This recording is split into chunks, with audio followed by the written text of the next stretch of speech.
Hey guys, HDvee here and welcome to a brand new video. Today we've got some massive updates to go over for Pokemon Scarlet and Pokemon Violet, new Datamines surrounding the DLC, new Pokemon, stuff like that to talk about. There's a lot to get into today, so if you're excited for the video, as always, make sure to drop a like down below. Let's try and hit 500 likes, it really helps out. Leave a comment with your thoughts on anything we cover in today's video. When do you think we're going to see the first DLC pack for the Generation 9 games? Subscribe if you're brand new, ring the notification bell. With all of that out of the way though, let's get into the video and I really hope that you enjoy. So, starting things off, before we get into the DLC Datamines for Pokemon Scarlet and Pokemon Violet, there's actually been some big updates regarding new Pokemon forms for the Generation 9 games. So this was tweeted out by Anubis, and this is about the different forms of Maushold and the Dunsparce. So originally, we thought it was a 1 in 25 chance to get a certain form of Maushold or the Dunsparce, but that has since been changed. It is now 1 in 100. So Maushold, the family of 3, which is the rarer form of that evolution line, and the Dunsparce 3 segment are rarer than we thought. So it's actually a 1 in 100 chance, not a 1 in 25 chance. So if you have a Maushold evolution, which is a family of 3, or a Dunsparce with a 3 segment, then they are 1 in 100 chance. So even rarer than we thought. So to get a shiny version of these 3 segment Dunsparce or the 3 kind of Maushold family, even rarer. Moving on to clarify, this 1 in 100 only governs the evolution decision for Tandemaus and Dunsparce, not the chance of any wild or raid encounters for Maushold or the Dunsparce. So if you come across a 3 segment Dunsparce, which I think I did in Area 0, that's not like rare. It's if the evolution then evolves into the 3 segment, that's when it's actually rare. The evolution is based on the encryption constant, which can't be changed once the Pokemon is created by the game. So the Maushold family of 3 is in 4-star raids. The rate looks to be a 1 in 88 of all 4-star Scarlet raids and a 1 in 87 of all 4-star Violet raids. Rates of 4-star raids increase from 30% to 35% to 40% post-game. 3 segment the Dunsparce doesn't exist in the wild or raids, so good luck evolving. Never mind, I didn't find one in Area 0. Thought I did, but apparently I didn't. It must have been a 2 segment. I feel like it looked like a 3 segment, but after seeing that, it's obviously a 2 segment. And then we've got people saying, I might still be stupid enough to try go for a shiny one. It's approximately the Antique Sinistee of this generation. So obviously the Antique Sinistee was, you know, ridiculous trying to get an authentic one as a shiny. Stupidly hard. That seems to be the situation here with a 3 segment Dunsparce. So if you do come across someone with a 3 segment shiny Dunsparce, they've been very rare. To get one of those with a mark as well, even rarer. Either way, let's move on to the DLC Datamine. So 2 species are missing in the personal dump. Likely the 2 rumored spoilers. So obviously the 2 rumored Pokemon for the DLC for Scarlet and Violet is Paradox Suicune and Paradox Virizion. Looking at the internal move enumeration names, we see Psycho Boredo and Heidoro Sutimi. Definitely got that wrong. Which translates to Psychic Blade and Hydro Steam. This may hint at their types when they are patched in at a later date. So Psychic Blade's obviously Psychic, or I guess could be Fighting maybe for the Blade part. And then Hydro Steam could be Water, more likely water, but could also be fire as well because of like steam and stuff. We have Chew here saying it's probably this, which you could translate to Ultimate, Greatest, Maximum, Supreme, Highest, etc. None of the 4 Swords of Justice are Psychic type, even though it'd be Psychic Blade and Psycho Cut already exists. So with Paradox forms, they are all dual type Pokemon. However, Suicune isn't originally a dual type, so that's going to be water something, and because it's Hydro Steam, that could be water fire. But Virizion is grass fighting, so that's going to have to lose either the grass or the fighting type, and then that's probably also going to get Psychic Blade, so maybe it becomes like Psychic Fighting or Psychic Grass or something like that. But either way, we have other people talking about this. So this is Soul Silver Art saying, big spoilers, huge news. These are 2 more cut names of what is most likely Paradox Suicune and Paradox Virizion. And as Kurt says, these names could point to their typings.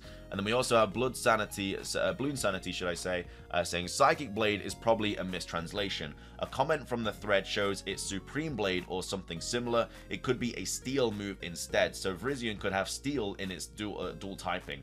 Also, Grass Steel for the typing from Virizion, Cobalion, and not fighting, since it's no longer a Musketeer like in the books. So it could be Grass Steel, which again isn't great for fire type moves, but at the same time, Steel is a really nice typing, so that would have very much helped out a grass Pokemon who is weak to a lot.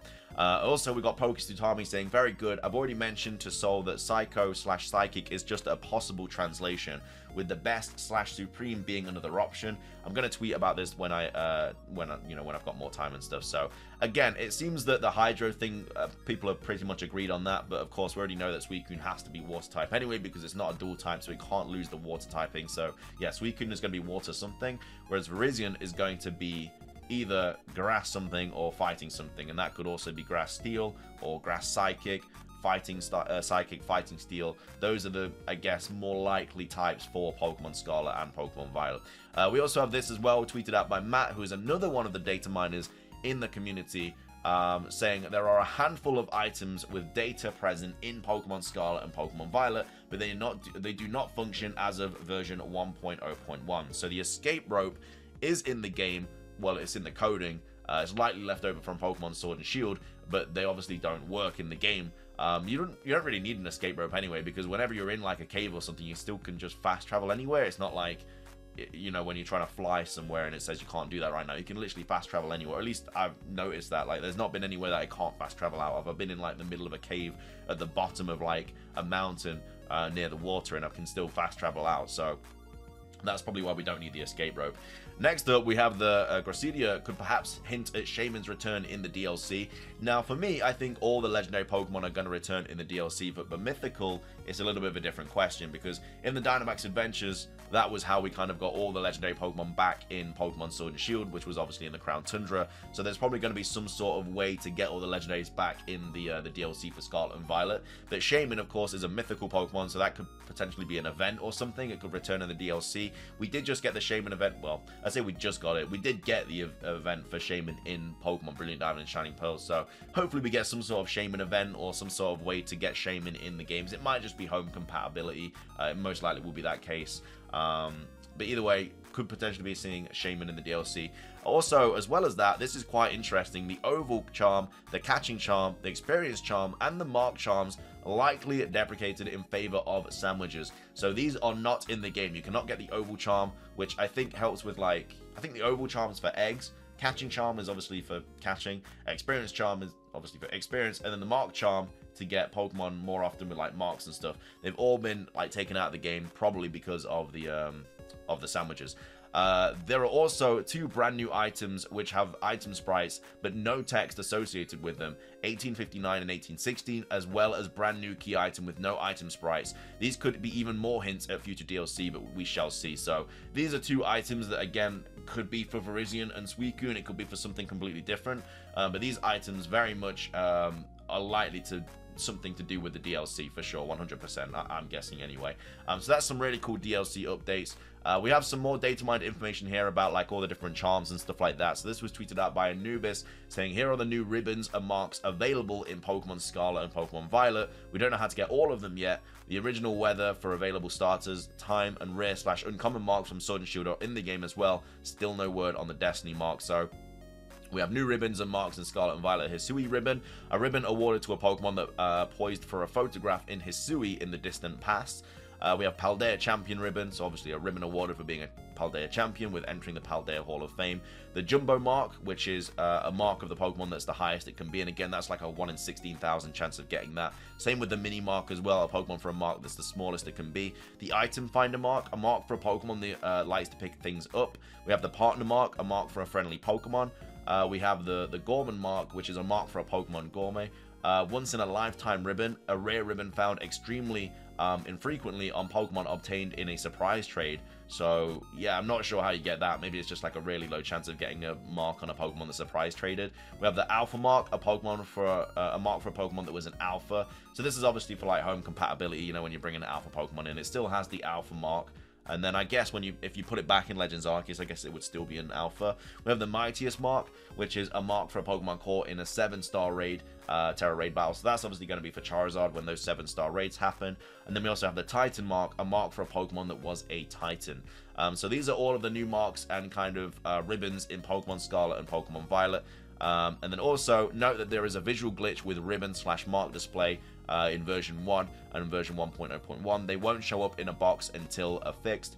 You can only adjust ribbon/marks outside of boxes. You can tell which Pokemon have a ribbon/mark by the missing. This Pokemon doesn't have any. So yeah, oh yeah, personality marks are in the game as well. I thought to forgot to mention it. So yeah, we have another glitch with something else in the game, which again hopefully gets patched at some point in the near future. But those are all of the new marks in Pokemon Scarlet and Violet and the new ribbons. Finishing things off, I just wanted to quickly go over this. It was tweeted out by Matt. Previous reports mentioned that Flame Body no longer shortens the amount of steps required to hatch eggs. This is not true. In this video below, I had a car call with Flame Body as well as Egg Power level 1 as shown from the start. These benefits stack for hatches in less than 40 seconds. So if you have the egg hatching or Egg Power mark, Egg Power sandwich, and the Flame Body, you can hatch an egg in 40 seconds. So egg hatching is incredibly faster in this game. As you can see, 40 seconds later, and boom, the egg starts hatching. So yeah, really useful if you are doing like Masuda method or whatever, or you're just breeding Pokemon for competitive. This is the best way to hatch Pokemon. Get the Egg Power on, get the Flame Body at the front of your team, and then that's it. Eggs hatching in 40 seconds just makes life so much easier. But anyway, that's going to be everything for today's video. I hope you guys enjoyed it. If you did, please do consider hitting the like button down below. Let's try and hit 500 likes. I really appreciate it. Let me know your thoughts on all these like Datamine stuff. What do you think about the two Pokemon? What do you think the typing of Virizion and Suicune is going to be? Also, what do you think these items are going to be as well for the DLC? Let me know your thoughts on that. And then, of course, what's your favorite new ribbon in Pokemon Scarlet and Pokemon Violet? That's everything from me, though. Make sure to leave a like, subscribe if you're brand new, ring the notification bell. Have a fantastic rest of your day, and until next time, peace.